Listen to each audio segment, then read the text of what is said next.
로마서는 믿지 않는 불신자들에게 보내는 편지가 아니지요. 이미 구원을 받은 로마에 있는 성도들, 즉 로마 교회 성도들에게 보낸 편지가 저와 여러분이 지금까지 은혜를 나누어 온 로마서입니다. 그러면 그들에게 문제가 많았던 것일까? 그러기에 바울이 이렇게 짧지 않은 긴 편지를 로마 교회에 보냈겠지. 그래서 보낸 것일까? 그렇지 않습니다. 들으시면 아시겠습니다만 꼭 그렇지 않은 것은 바울은 로마 교회와 성도들을 생각할 때마다 참 좋은 점을 가지고 있는 교회라고 생각을 했습니다. 그러면 로마 교회와 성도들은 어떤 좋은 점을 가지고 있었을까? 14절 말씀을 같이 보겠습니다. 14절 같이 읽습니다. 시작. 내 형제들아, 너희가 스스로 선함이 가득하고 또 지식이 차서 능히 서로 권하는 자임을 나도 확신하노라. 바울은 로마 교회 성도들이 선한 사람들임을 알고 있었습니다. 또한 하나님 말씀에 대해서도 무지한 사람들이 아니었습니다.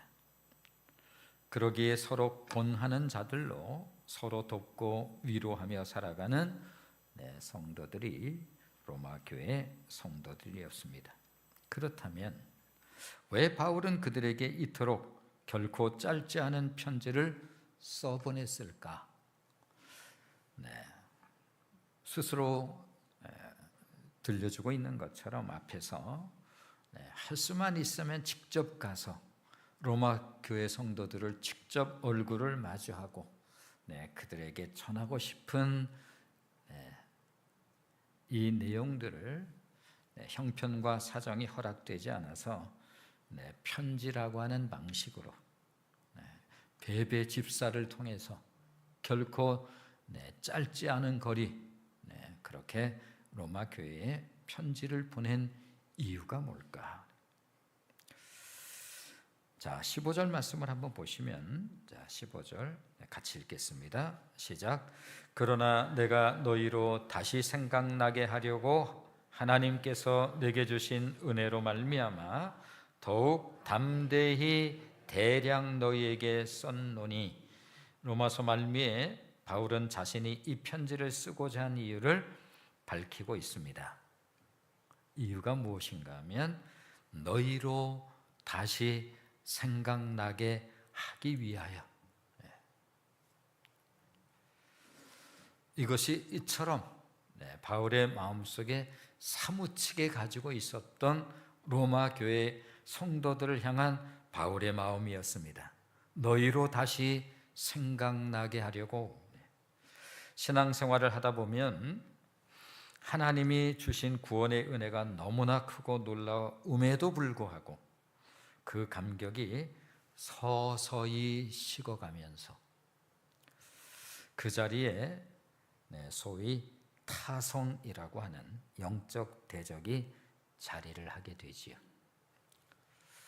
이 영적 타성이라고 하는 것은 아주 은밀하고 서서히 다가오기에 대부분의 크리스찬들이 무방비 상태로 당하게 됩니다. 타성에 대해서는 지난번에 한번 금요 심야 기도회를 통해서 한번 좀 말씀을 드렸습니다. 타성이라고 하는 것은 오랫동안 변화나 새로움을 꾀하지 않아 나태하게 굳어진 습성이 몸에 배는 것을 일컬어 타성이라고 그렇게 말합니다. 그렇습니다. 자신도 모르게 형식적인 신앙생활을 하게 되지요. 왜냐하면 타성에 젖어서 그렇습니다. 늘 새로운 것 같지 않고 또 익숙한데 그렇게 익숙하다 보니 처음에는 신앙생활하고 그러면서 여기 뜨거운 감격이 있었습니다만 시간이 서서히 흐르면서 내 안에 타성이라고 하는 영적 대적이 슬그머니 자리를 차지하고 있는 것입니다. 형식적인 신앙은 형식적인 또 신앙이기도 하겠습니다만 굉장히 무력한 크리스찬이 되고 마는 거예요. 힘 빠진 크리스찬. 따라서 영적 타성은 제법 신앙생활을 한다는 사람들에게 찾아오겠죠. 당연하겠죠. 내가 그래도 신앙생활을 좀 횟수가 적지 않다라고 그런 생각을 하고 있는 사람들 그 누구나 이 타성이라고 하는 만만치 않은 대적을 만날 수가 있습니다. 그렇다면 로마 교회 성도들도 예외는 아니었겠군요. 그렇습니다. 물론입니다. 누구도 예외일 수는 없어요. 바울은 로마 교회 성도들의 신앙 진단을 제대로 했고, 따라서 로마 교회 성도들에게 무엇보다 복음의 감격을 다시 회복시켜주고 싶은 마음으로 로마서를 썼노라라고 쓴 이유를 정확하게 들려줍니다. 다시 생각나게 하려고. 이것은 로마 교회뿐만 아니라 기독교 역사가 증언하고 있지요. 흔히 로마서를 일컬어서 교회 갱신의 성경이라고 그렇게 부릅니다. 로마서를 교회 갱신의 성경이라고 부르는 이유가 무엇인가 하면 기독교 역사의 거목이라고 부를 수 있는 어거스틴으로부터 종교개혁의 선두에 섰던 루터, 또 웨슬리, 물론 켈빈도 그렇습니다만 역사상 교회를 새롭게 회복하는 일에 쓰임받았던 거목들이 로마서를 통해서 주님의 음성을 들었기 때문에 그렇습니다. 이것이 로마서예요. 바울의 심장을 두근거리게 했던 단어를 하나 무엇이냐고 묻는다면 아마 바울은 주저없이 은혜라고 답할 것입니다. 그렇습니다. 부활하신 예수님을 만나면서 그의 삶을 송두리째 변화시킨 것이 있다고 한다면 그것은 바로 은혜였습니다. 자, 15절 말씀이 이제 새롭게 아마 들리실 것입니다. 다시 한번 읽어볼까요? 자, 15절 같이 읽겠습니다. 시작. 그러나 내가 너희로 다시 생각나게 하려고 하나님께서 내게 주신 은혜로 말미암아 더욱 담대히 대량 너희에게 썼노니, 들려주고 싶은 단어를 함축해서 한 단어로 표현하면 다시금 은혜, 이 은혜가 무엇인지 그대들에게 다시 생각나게 하고 싶은 마음으로.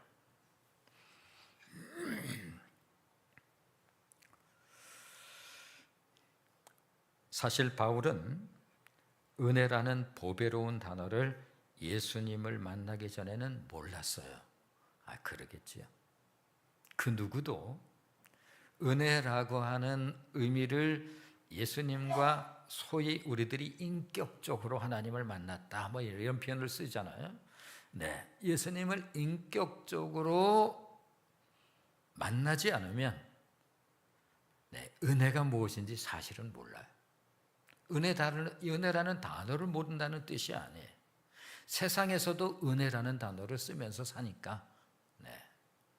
그러나 성경에서 우리에게 들려주고 있는 이 은혜라고 하는 단어는 예수님을 진실로 만나지 않으면 몰라요. 바울이 그랬어요. 어떻게 알았겠어요?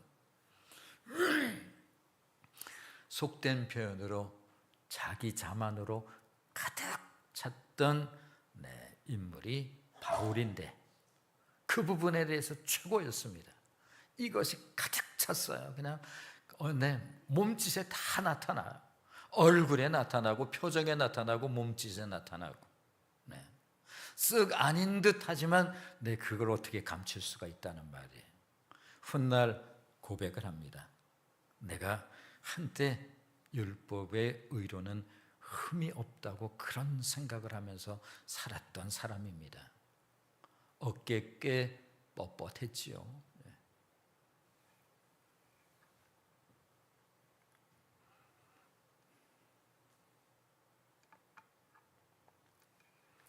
이 기막힌 은혜를 내가 덧입었습니다. 그 놀라운 은혜를 알게 된 것입니다. 은혜를 알면서 내가 누구인지 나는 비로소 알았습니다. 나에겐 의라고 하는 것이 그림자도 없다는 사실을. 그러기에 바울이 자신을 일컬어서 그냥 죄인이라고 해도 될 법한데 내가 죄인 중에 괴수입니다. 그러니 나에게 무슨 의가 있다는 말입니까? 그런데 몰랐어요. 좀 읽지 그래도. 보통 다 이렇습니다. 보통 우리들이 다 그래요. 그 정도는 아니지. 적어도 인정은 또 설사 한다 손치더라도 내가 그 정도는 아니야. 그러나 우리 필부들 입장에서 보면 대단한 신앙의 거장인 그가 나는 죄인 중에 괴수입니다. 이렇게 고백을 합니다.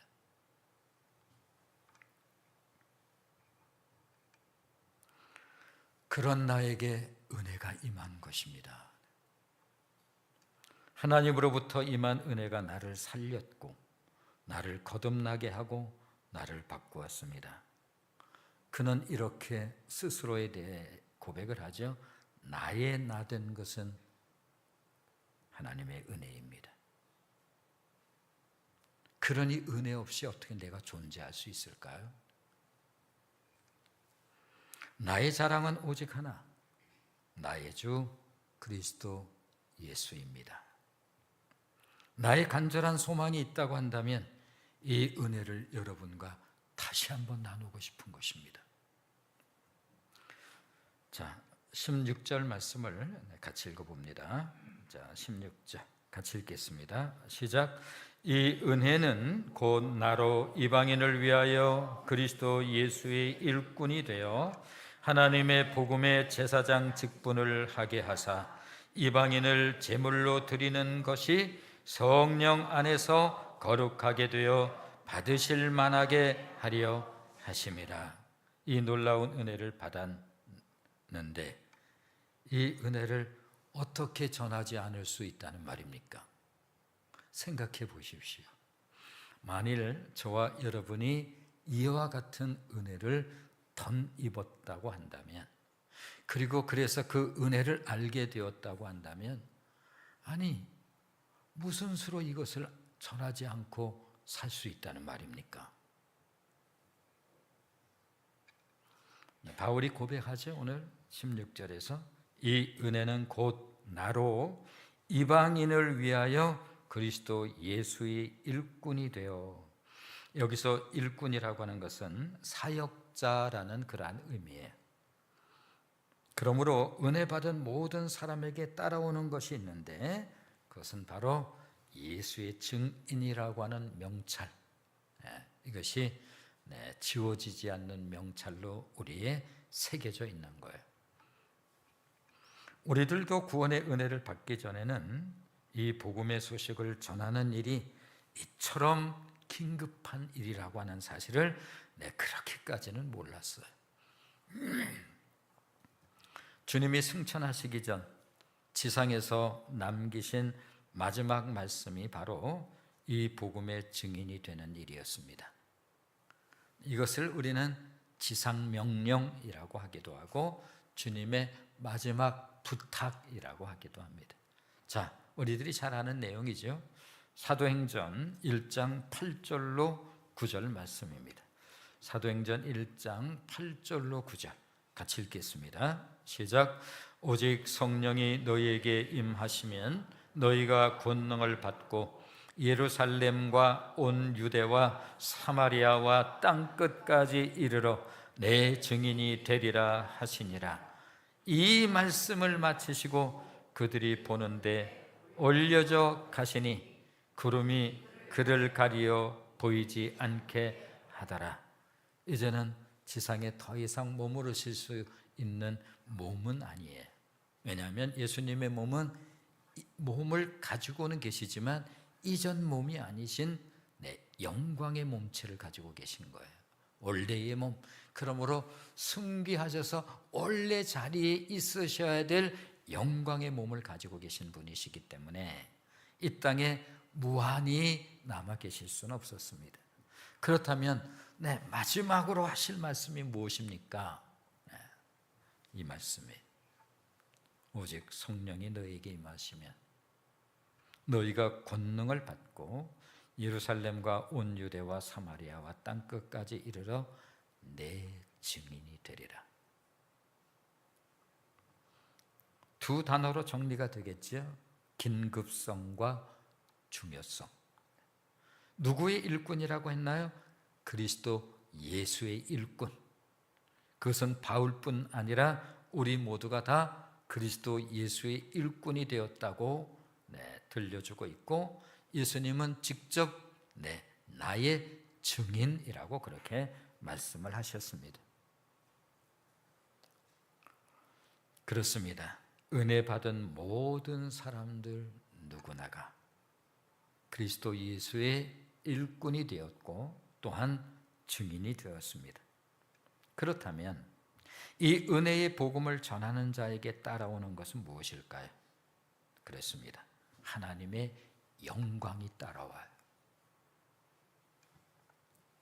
바울이 평생 이 감격을 가지고 살 수 있었던 것도 이 은혜의 영광이 무엇인지를 잘 알고 있었기 때문에 그렇습니다. 바울이 평생 이 감격을 가지고 살 수 있었던 것은 바로 이 때문이에요. 심한 고난을 받을 때, 살 소망이 끊어진 것 같아서 사형 선고를 받은 것 같은 그러한 어려움 속에 있을 때도, 태장으로 여러 번 매를 맞을 때도, 돌로 맞을 때에도, 잠을 자지 못하고 줄이고 목마를 때에도, 빌립보 감옥에 갇혔을 때에도 이기고 승리할 수 있었던 단 한 가지 이유가 있다고 한다면 바로 이 증인들에게는 하나님의 영광이 임하기 때문에 그렇습니다. 주님의 영광이 임하여서 나의 영혼이 힘을 얻었네. 오 나의 영혼아 빛을 발하라. 오 나의 영혼아 빛을 발하라. 스데반의 순교 현장에도 이 영광이 당연히 임했겠지요. 확인해 보겠습니다. 자, 사도행전 7장 55절 말씀입니다. 사도행전 7장 55절 같이 읽겠습니다. 시작. 스데반이 성령 충만하여 하늘을 우러러 주목하여 하나님의 영광과 및 예수께서 하나님 우편에 서신 것을 보고 예수님이 벌떡 일어났습니다. 스데반의 순교당하는 현장에 앉아 계실 수 없었던 주님,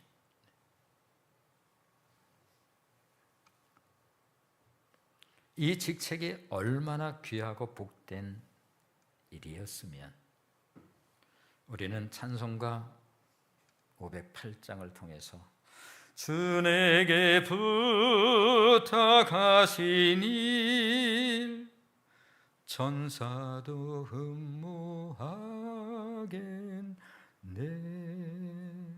나도 저거 하고 싶다. 천사가 나도 저거 하고 싶다.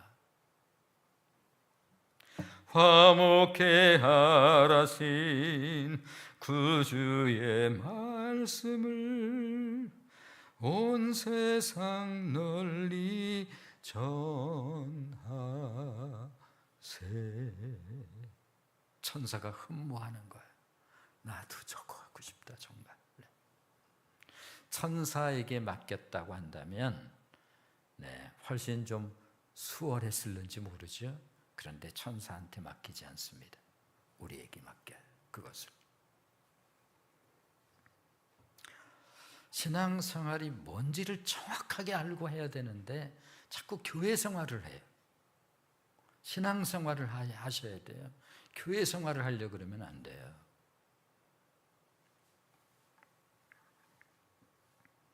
그렇습니다. 생명의 복음을 증거하는 일은 천사도 흠모하는 일인데 이런 영광스러운 일, 이런 직책을 우리에게 맡기신 거예요. 우리 교회 오후 예배는 좀 별칭이 붙어 있죠. 그래서 성도님들이 혹여 오해를 하실 수 있을는지 모르겠습니다. 바로 우리 교회의 오후 예배는 전도 예배라고 하는 별칭이 붙어 있어요. 혹여 전도에 관심 있는 분들이 드리는 그런 예배인가? 그렇지 않습니다. 그런 것이 아니라 주님이 가장 기뻐하시는 이 사역, 내 증인이 되라고 말씀하셨던 지상명령, 그분의 마지막 부탁, 이 사역을 집중해서 드리는 예배, 구원받은 모두에게 이 직책이 부여된 것처럼 모두가 드리는 예배가 전도 예배인 거예요. 자, 또 하나, 그런 의미에서 전도는 하나님께서 기뻐 받으시는 예배예요. 전도도 예배입니까? 물론이지요. 하나님이 가장 기뻐하시는 예배예요. 16절 말씀을 다시 한번 읽어보실까요?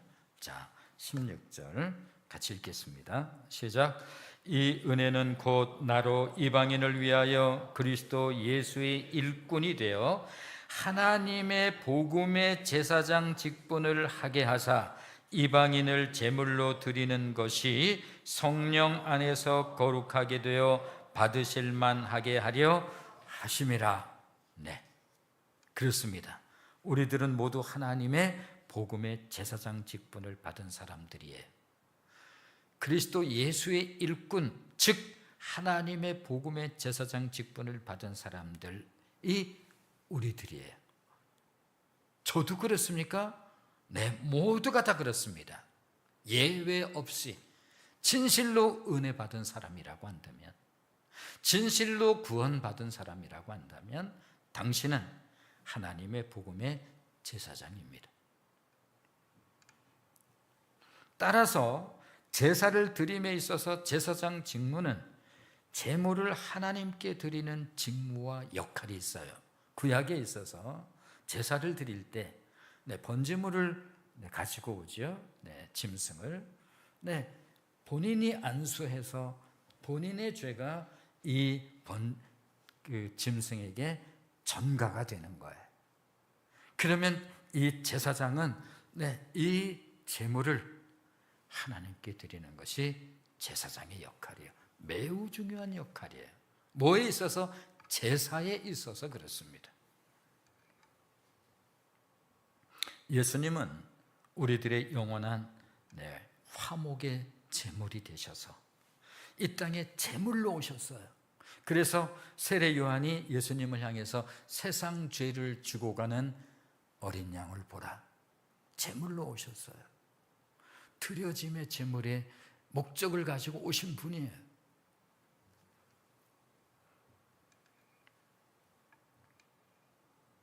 따라서 우리 모두는 만인 제사장들로서 이 화목의 제물 되신 예수 그리스도를 전함으로 이 제사장으로서의 직분을 감당해야 하는 거예요. 그게 우리들이에요. 굉장히 중요하죠.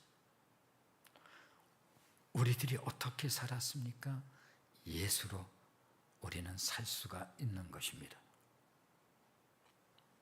무엇을 통해서 바랄 수 있어요? 하나님과 어떻게 원수된 우리들이 하나님과 화목한 관계가 될 뿐만 아니라 하나님을 아버지라고 부를 수 있는 무엇이 그것이 가능케 합니까? 예수를 통해서만입니다. 다른 것은 불가능해요. 어떻게 복을 받습니까? 예수를 통해서만입니다. 다른 건 없어요. 예수가 복입니까? 그렇습니다. 하나님께 어떻게 아뢰을 수 있습니까? 예수를 통해서입니다. 바울이 발견한 거예요, 예수. 그래서 예수님만 자랑하는 거예요. 전에는 몰랐어요, 바울도.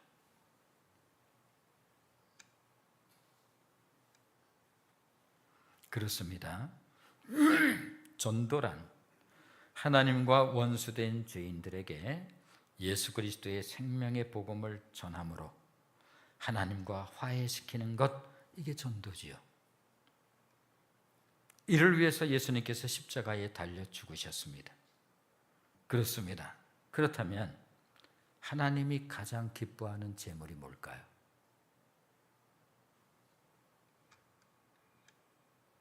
불신자에게 복음을 전해서 하나님 앞으로 인도하는 것, 즉 전도야말로 하나님이 기뻐 받으시는 제사 중에 제사인 것입니다. 하나님이 가장 기뻐하는 제물이 그 안에 있는 거예요. 우리도 과거에 그런 자들이었습니다. 그때 하나님이 정말 기뻐해서 성경은 이렇게 말하죠. 하늘에서 잔치가 벌어지는 일이라고. 제가 처음 교회 문턱에 들어서고 그렇게 하나님의 그 사랑의 자리로 나올 때 누가 그토록 기뻐했을까? 우리 예수님께서 만들어 오신 그 길을 따라서 내가 생명의 길로 그렇게 들었을 때에 누가 그렇게 기뻐했을까? 우리의 하늘 아버지께서. 최고의 예배인 거예요. 아시나요? 전도가 예배라고요? 최고의 예배라고요.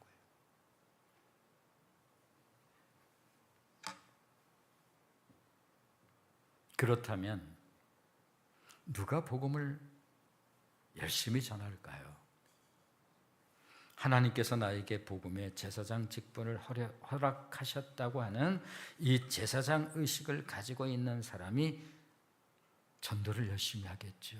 받은 은혜가 큰 사람이, 클수록 이 의미를 깨닫는 자들만이 나는 입을 다물고 있을 수가 없습니다. 저 사람의 반응이 어떤 반응이 나올지 모르지 않습니다. 왜냐하면 내가 전에 그랬던 자였기 때문에. 그래도 나는 입을 열 수밖에 없습니다. 바울의 중심에 이 의식이 항상 살아 있었습니다. 자, 디모데전서 1장 12절 말씀을 보시면 디모데전서 1장 12절 같이 읽겠습니다. 시작. 나를 능하게 하신 그리스도 예수 우리 주께 내가 감사함은 나를 충성되이 여겨 내게 직분을 맡겨주셨기 때문에 그렇습니다. 그분이 나를 충성되이 여겨주셨어요. 하나님이 인정하는 직분이라야 직분인 거예요. 네. 그래야지 진짜 교회가 되는 거예요.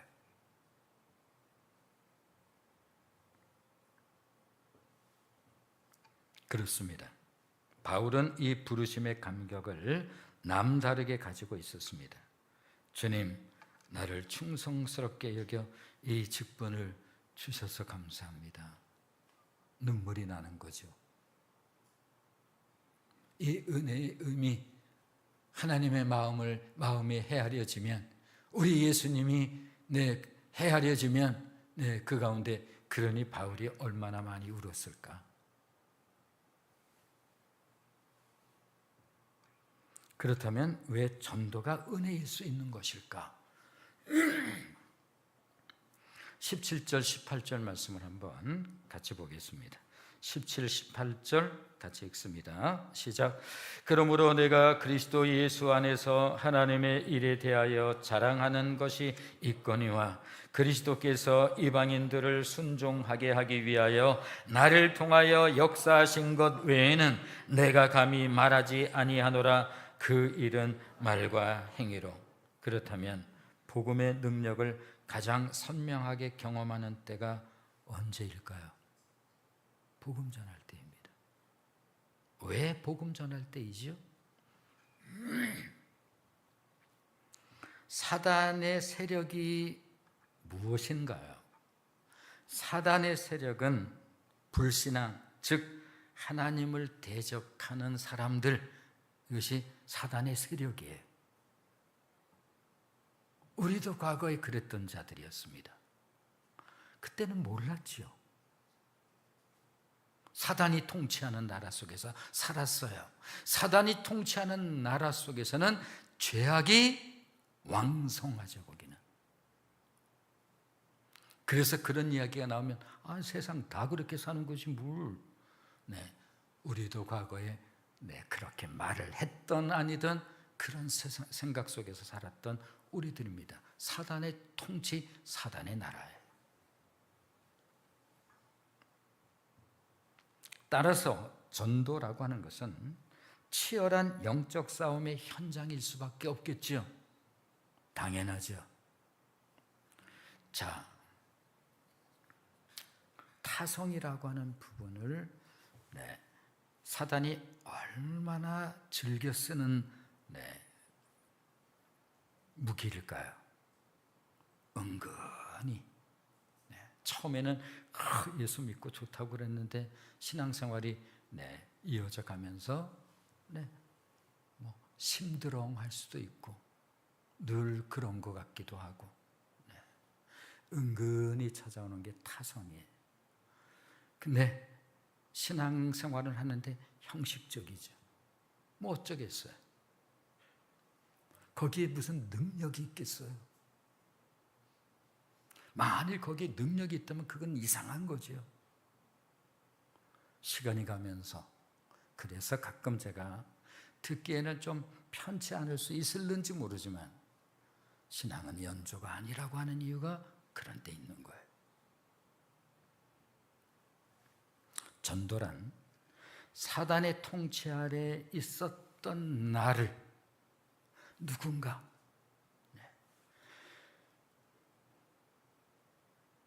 불신앙의 사람들을 복음을 통해서 그리스도의 통치인 새 생명, 즉 하나님의 자녀로 이끌어오는 선한 싸움이기 때문에 거긴 영적으로는 굉장히 치열할 수밖에 없지 않겠습니까? 사단이 다른 건 내가 교회 가는 것도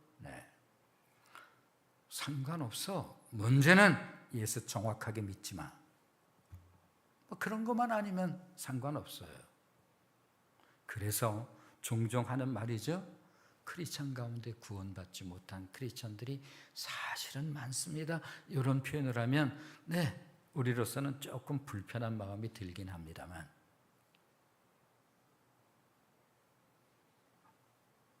사단이 너 정확하게 복음 알지 못하고 예수 정확하게 믿지 않으면 상관없어. 무슨 상관이야. 그러나 이것이 정확한 복음이 선포되어지고 정확하게 예수 그리스도의 통치의 나라, 하나님의 나라로 옮겨지는 것은 못 견디죠. 사단이 그냥 있겠어요? 매우 치열한 현장입니다. 그렇다면 언제 복음의 능력을 가장 선명하게 느낄까요? 전도할 때.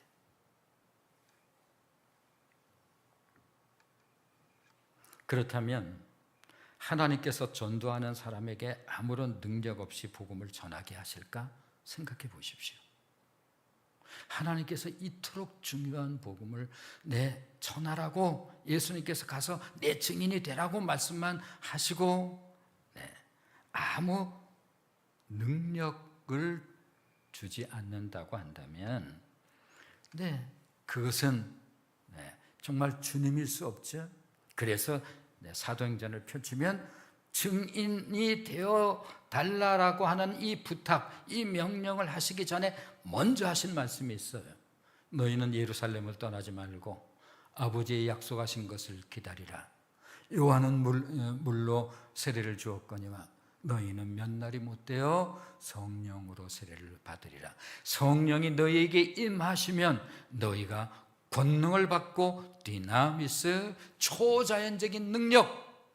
처음에 신앙생활 할 때 그런 거 뭐 좀 그런가 보다, 그런 게 나한테 나타나요. 그때 비로소 이게 사실이구나, 이게 진리구나. 처음에는 뭐 그러다가 이것이 나로부터 나와요, 나한테 나타나, 이 부분이. 그때 비로소 느끼죠. 하나님의 말씀이 진리구나. 주님의 성령의 권능이 나로부터 나타나. 네.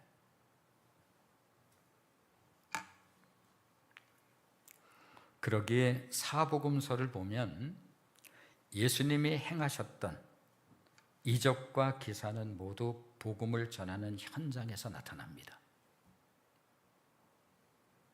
이제 이해가 되시나요? 예수님이 지상 마지막 명령을 하실 때 그 직전에 하셨던 말씀, 무턱대고 가서 내 증인이 되라, 이 말씀 안 하세요. 자, 조금 전에 말씀드렸습니다만 사도행전 1장 8절 다시 한번 읽어보겠습니다. 같이 읽습니다. 시작. 오직 성령이 너희에게 임하시면 너희가 권능을 받고 예루살렘과 온 유대와 사마리아와 땅끝까지 이르러 내 증인이 되리라 하시니라. 성령으로 하는 찬양은 다르겠지요? 다르죠. 영적 찬양은 다른 거예요. 그렇다면 성령의 능력, 그 권능을 실제적으로 체험하는 은혜를 언제 가장 강력하게 체험하게 될까? 그렇습니다. 전도의 현장을 통해서요. 이건 치열한 장이기 때문에. 그래서 어지간히 말한 말, 내 복음 전했다고 잘 안 돼요. 잘 될 리가 없죠. 잘 되면 문제죠. 사단이 강력하게 방해를 하고 있는데, 왜 바울에게 실제적 영성이 강하게 나타났을까? 왜 바울은 수건만 던져도 병든 자가 치유되었을까?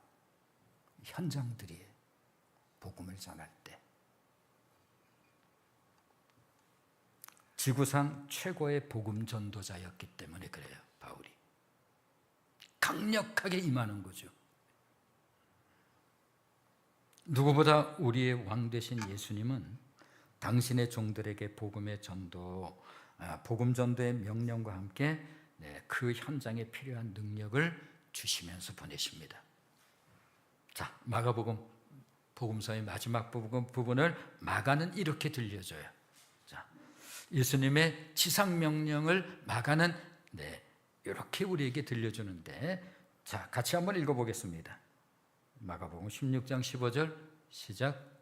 16장 15절 읽습니다. 시작. 또 이르시되 너희는 온 천하에 다니며 만민에게 복음을 전파하라. 마가는 그렇게 썼어요. 그러면서 예수님께서 보내시면서 그냥 가서 하라고, 그냥 가서 해, 그렇지 않습니다. 자, 마가복음 16장 17절로 18절 같이 읽겠습니다. 시작.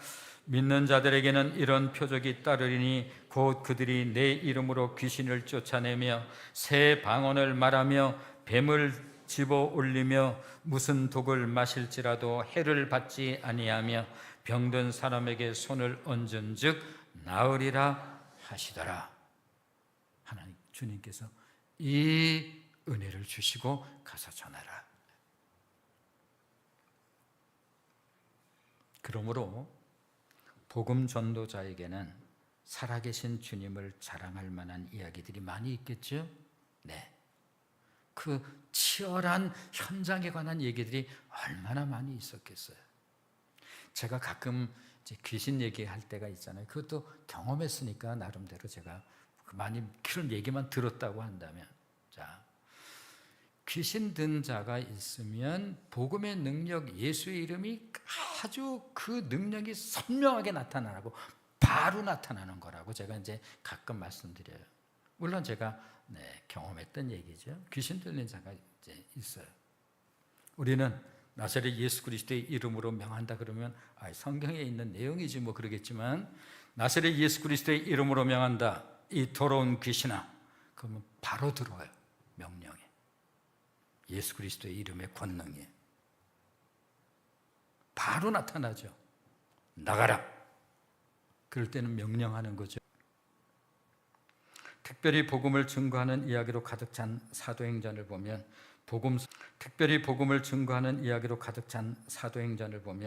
복음서에서는 볼 수 없었던 이야기들로 가득 차죠. 마가의 다락방에 숨어 있었던 그 베드로가 저 베드로 맞는 거야? 오순절 성령 강림 사건이 일어난 이후에 그 마가의 다락방에 숨어 있었던 그 비겁했던 베드로, 예수님 3번 부인했던 그 베드로가 담대히 나가서 오순절 절기를 지키기 위해서 예루살렘에 찾아온 사람들을 향해서 복음을 증거하기를 시작합니다. 저 사람 마저 그렇습니다. 성령께서 함께하고 계시는 것입니다. 3,000명이나 회개하고 돌아오는 이 역사를 베드로가 처음으로 경험을 합니다. 베드로와 요한이 사도행전 3장 제9시 기도 시간에 성전에 올라가는데 성전 미문에 앉아있는 나면서 앉은 뱅이, 한 번도 일어서 보지 못한 인생, 한 번도 뛴다는 것은 언감생심 상상도 못하는 그 안전뱅이가 그것을 빌미로 늘 구걸하며 살았던 그에게 베드로가 유난히 그날 그에게 관심을 갖습니다. 나에게 금과 은은 없거니와 내게 있는 것으로 내게 주노니 나사렛 예수 그리스도의 이름으로 일어나 걸어라. 명령이에요. 일어나요. 그가 성전에 들어가는 것은 상상도 못했던 그가 성경에 보면 성전에 들어가서 걷기도 하고 뛰기도 하고 하나님을 찬송하는 복음의 현장에서 나타나는 일들이죠. 바울과 실라가 빌립보 감옥에 복음을 전하다가 깊은 감옥에 갇혔어요. 착고에 채워졌습니다. 그런데 거기서 바울과 실라가 한밤중에 찬송을 해요. 예수 이겼네, 예수 이겼네, 예수 사탄을 이겼네, 할렐루야. 강력하게 했겠죠. 영적인 찬양했겠죠. 주여, 주의 영광이 임하옵소서. 거기 역사가 나타납니까? 지축이 흔들리잖아.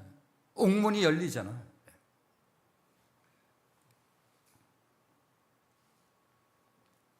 올해도 우리가 새생명 축제를 합니다. 그래, 올해는 나도 새생명 축제, 그래, 주님이 그렇게 기뻐하는 그 전도 나도 하자. 한번 해보자.